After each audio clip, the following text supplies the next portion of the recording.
दोस्तों, आज की कहानी है माँ आप भाभी को मायके नहीं भेजती हो और मुझे मायके क्यों बुलाती हो। दोस्तों, कहानी शुरू करने से पहले अगर आपने हमारे चैनल को सब्सक्राइब नहीं किया है तो सब्सक्राइब कर लीजिए ताकि आपके पास पहुंचे हर नया वीडियो। राजेश छुट्टियां आ रही हैं। मेघना दीदी और आंसू भी बच्चों समेत आ रही हैं। मैं भी कुछ दिनों के लिए मायके चली जाऊं। सब बहनें साथ में रह लेगी और बच्चे भी आपस में कितनी मस्ती करते हैं, एक दूसरे के साथ में खेल लेंगे, साथ में मजे कर लेंगे। आप आज ही मम्मी जी से बात कीजिए। नमिता ने उत्साह से अपनी मन की बात रखी। आप एक बार माँ बाबूजी से पूछ लीजिए, या माँ बाबूजी को कौन देखेगा, कितना काम होता है, घर को कौन संभालेगा। मैं अपने बिजनेस में व्यस्त रहता हूँ, तुम रहने दो। वैसे भी फोन पर तो घंटों बात कर लेती हो अपनी बहनों से। तुम्हारा तो मायके से कभी मन ही नहीं भरता। जब देखो मायके जाने की ही रट लगाए रहती हो। फिर सालू दीदी भी तो छुट्टियों में आ रही हैं। तुम चली जाओगी तो सालू दीदी की खातिरदारी कौन करेगा। राजेश के मुंह से कड़वी बातें सुनकर नमिता की आंखें भर आई। नमिता जब भी मायके जाने की बात करती, राजेश किसी न किसी बहाने से टाल देता था। अगर कभी नमिता मायके चली भी जाती तो नाराज रहता और उसे जल्दी बुलाने की कोशिश करता।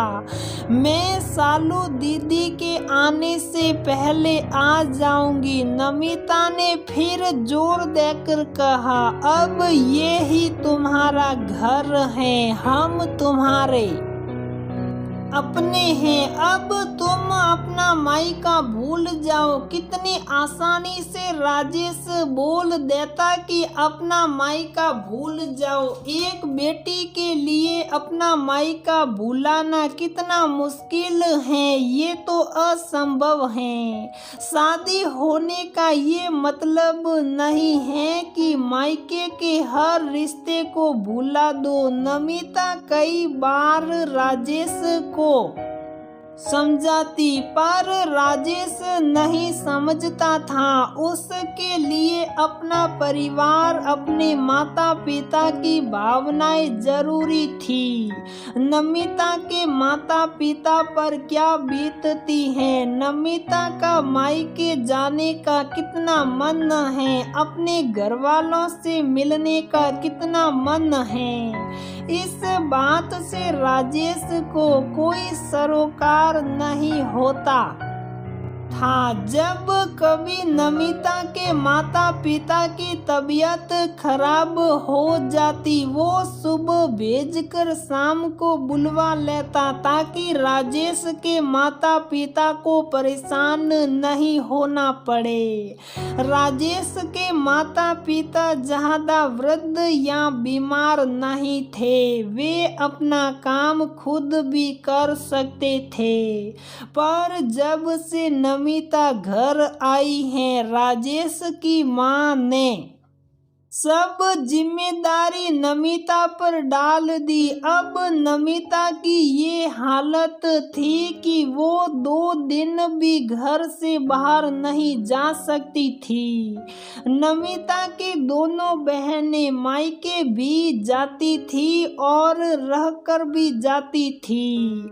वो ज्यादा जोर देती तो राजेश केवल मिलने को भेज देता और रात तक घर बुला लेता। कभी कभी नमिता के पिता फोन करते, राजेश भेजने के लिए हाँ कर देता, फिर नमिता को नहीं भेजता था। उसके माता पिता बेटी का इंतजार ही करते रह जाते थे।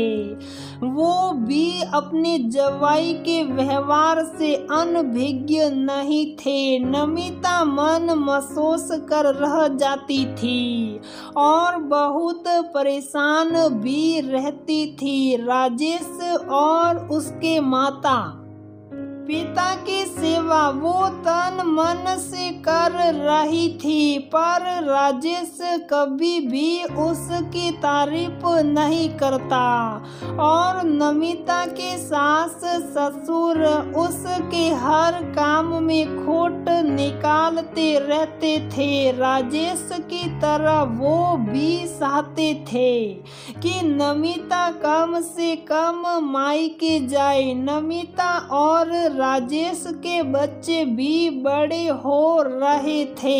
एक बेटी पायल और एक बेटा रोहित था। पायल और रोहित दोनों जुड़वा हुए थे।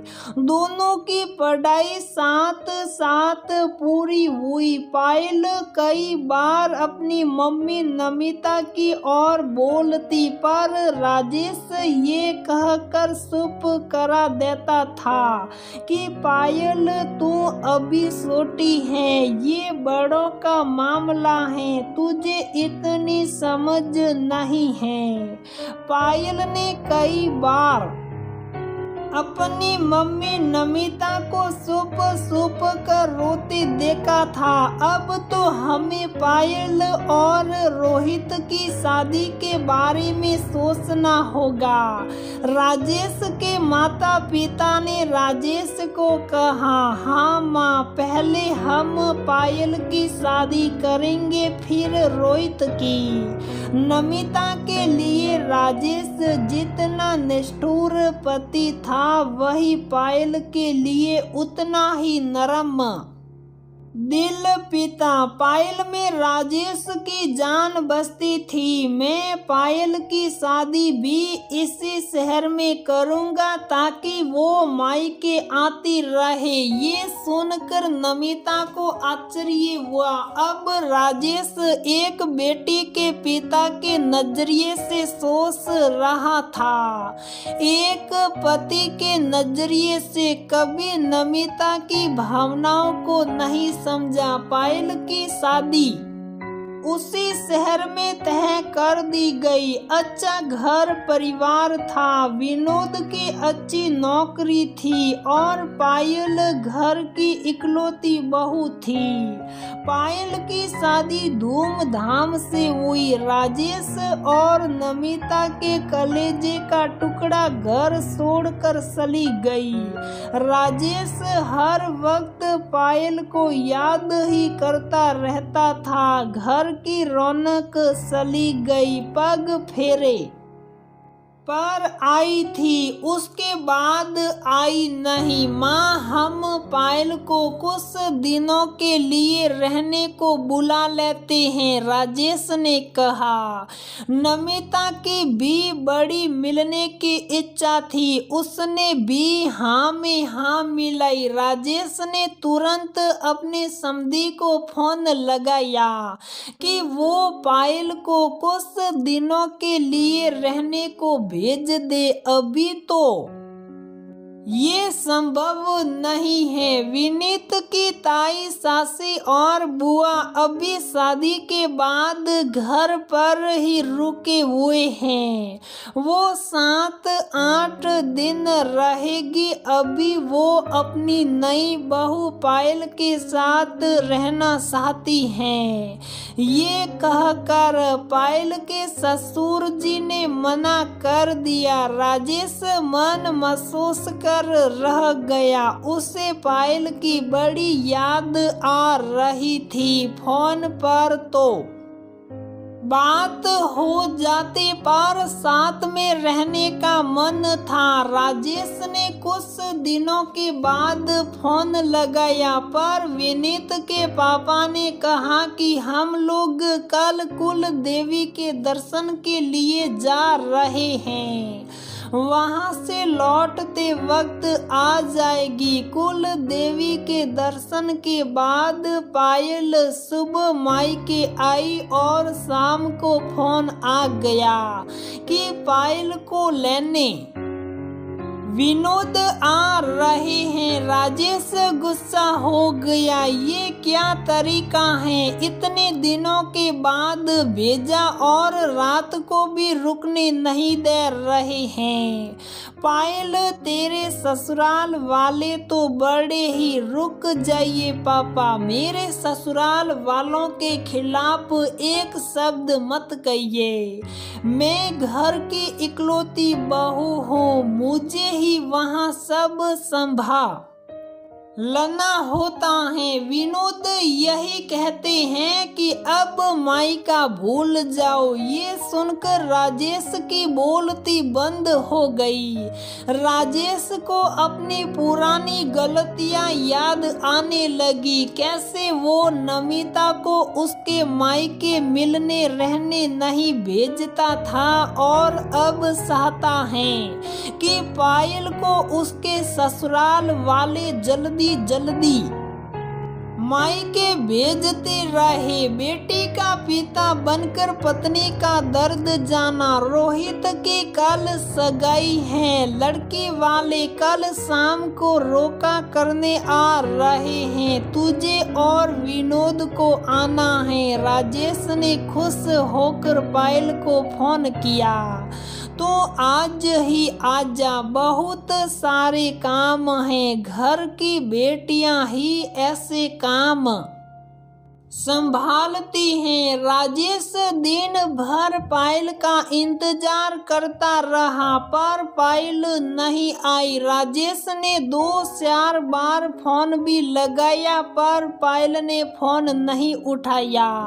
शाम को पायल का फोन आया कि उसकी ननद आ गई थी, वो बहुत व्यस्त थी, अब तो कल ही आ पाएगी।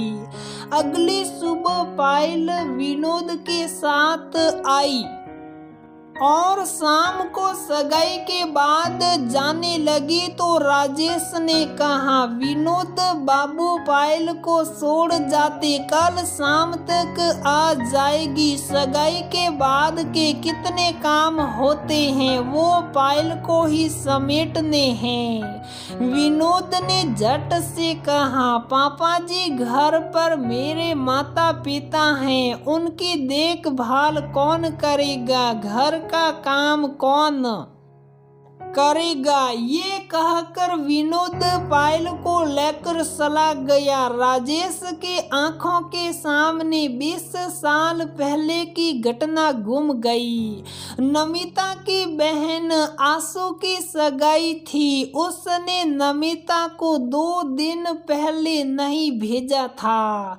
क्या करोगी 2 दिन पहले जाकर। राजेश ऐसे मौकों पर कोई काम होते हैं वो घर की बेटियां ही संभालती हैं। नमिता ने जोर देकर कहा, सगाई में 2 दिन, फिर शादी में 10 दिन, इधर मेरे माता पिता को कौन संभालेगा, काम कौन करेगा। ये कहकर राजेश ने जाने नहीं दिया। नमिता राजेश के साथ सगाई की सुबह ही पहुंची और रात को राजेश अपने साथ ले आया। नमिता अपने मायके वालों के सामने बहुत ही शर्मिंदा हुई पर मजबूर थी। सगाई के बाद भी घर बिखर जाता है, समेटने को कितने काम होते हैं, पर राजेश ने रुकने नहीं दिया। आज राजेश को बहुत तकलीफ हो रही थी। उस सारी घटनाएं याद आने लगी। इतने सालों में उसने नमिता को बहुत दिल तोड़ा, उसे कितनी बार रुलाया, उसे मायके जाने के लिए तरसाया और आज एक पिता बनकर उसे बहुत दर्द हो रहा है। राजेश ने नमिता से माफी मांगी। मुझे माफ कर दो नमिता, मैंने तुम्हारा बहुत दिल दुखाया। तुम्हें अपने माता पिता से मिलने के लिए बार बार रोका। मैं तो हमेशा अपने माता पिता के साथ रहता था, तुम तो कभी कभी मिलने की इजाजत मांगती थी। नमिता, आज मैं पायल के लिए कितना तरस रहा हूँ। एक लड़की शादी के बाद मायका भूला नहीं पाती है, उसके लिए कितना मुश्किल होगा। तुमने कितना सहा है। आज जब मेरी अपनी बेटी विनोद के अत्याचार को सह रही है तो मुझे कितना दर्द हो रहा है। राजेश थक हार के सोफे पर बैठ गया। उधर नमिता खामोश थी। राजेश के माता पिता भी मौन हो गए। उन्होंने भी अपनी बहू का दर्द कभी नहीं समझा। तभी देखा पायल और विनोद राजेश का हाथ थामे हुए खड़े हैं।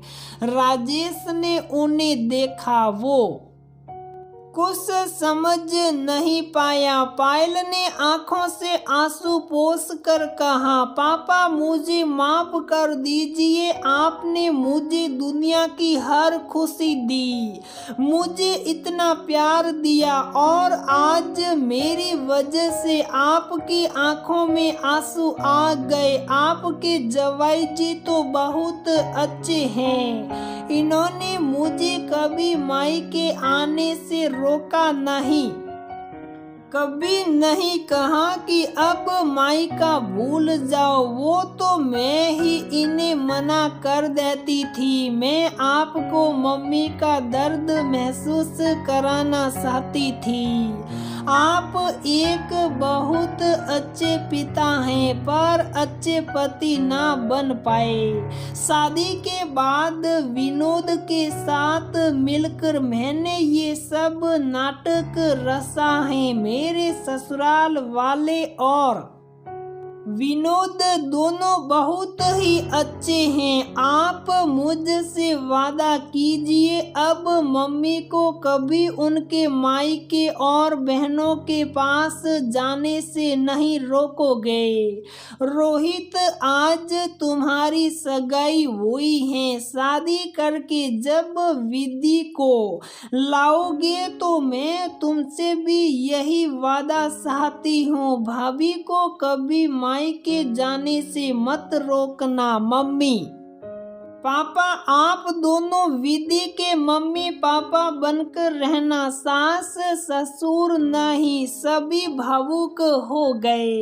तब तक विनोद कार से पायल की अटेची ले आया। मैं संडे शाम तक ससुराल वापस जाऊंगी। मेरे सास ससुर और विनोद की भी यही इच्छा है कि मैं मायके के सभी काम समेट दूं और 2 दिन अपने मम्मी पापा के साथ रह लूं। पायल में कहकर मुस्कुराकर अपने मायके वालों के गले लग गई। तो दोस्तों, हमारी ये कहानी यहीं पर समाप्त होती है। अगर आपको हमारी ये कहानी पसंद आती है तो प्लीज वीडियो को लाइक करें, शेयर करें और हमारे चैनल को सब्सक्राइब जरूर करें।